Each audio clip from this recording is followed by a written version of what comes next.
পর্তুগালে D1 visa, subordinate work visa নিয়ে 2026 সালের বর্তমান আপডেট এবং 20 দিনে ভিসা পাওয়ার বিষয়টির সত্যতা নিচে সহজভাবে ব্যাখ্যা করা হলো। 1. 20 দিনে কি সত্যিই ভিসা পাওয়া সম্ভব? হ্যাঁ, তবে এর পেছনে একটি বিশেষ প্রেক্ষাপট আছে।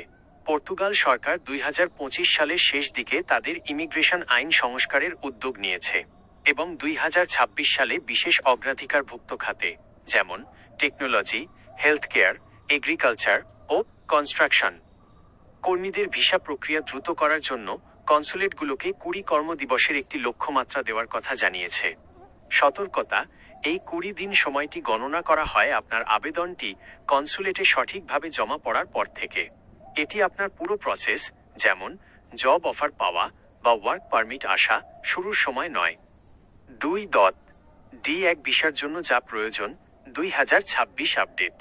পর্তুগালের D1 ভিসা মূলত তাদের জন্য যাদের কাছে পর্তুগিজ কোনো কোম্পানির অন্তত 12 মাসের একটি চাকরির চুক্তি, ওয়ার্ক কন্ট্রাক্ট আছে।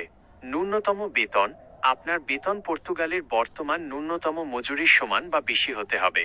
বাসস্থানের প্রমাণ: থাকার জায়গার নিশ্চয়তা, অ্যাকোমোডেশন থাকতে হবে।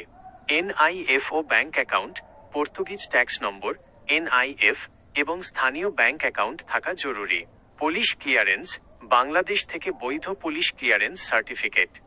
3. বর্তমান চ্যালেঞ্জ ও পরিবর্তন। এক্সপ্রেশন অফ ইন্টারেস্ট EOI বন্ধ। আগে ট্যুরিস্ট ভিসায় গিয়ে কাজ খুঁজে লিগ্যালাইজেশন হওয়া যেত, যা এখন সম্পূর্ণ বন্ধ।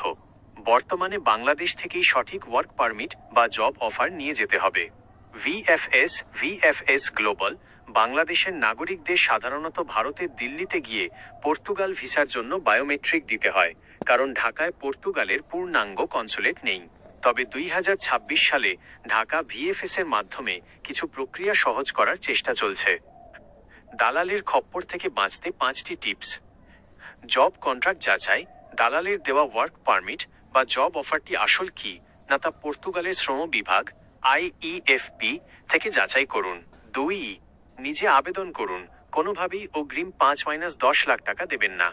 সরকারি ভিসা ফি এবং VFS চার্জ খুব সামান্য। 3. ভাষা শিখুন, পর্তুগিজ ভাষা A2 লেভেল জানা থাকলে ভিসা পাওয়ার সম্ভাবনা অনেক বেড়ে যায়। 4. অফিসিয়াল ওয়েবসাইট: সবসময় immigration.gov.pt এর লিঙ্ক বা vfsglobal.com এর লিঙ্ক ফলো করুন। 5. প্রসেসিং টাইম: 20 দিনের কথা বলা হলেও নথিপত্রে ভুল থাকলে বা ব্যাকলগ থাকলে 2-3 মাস পর্যন্ত সময় লাগতে পারে। আপনি কি কোনো নির্দিষ্ট এজেন্সির মাধ্যমে এই অফারটি পেয়েছেন? আমি চাইলে সেই অফারের সত্যতা যাচাইয়ে আপনাকে আরও তথ্য দিয়ে সাহায্য করতে পারি।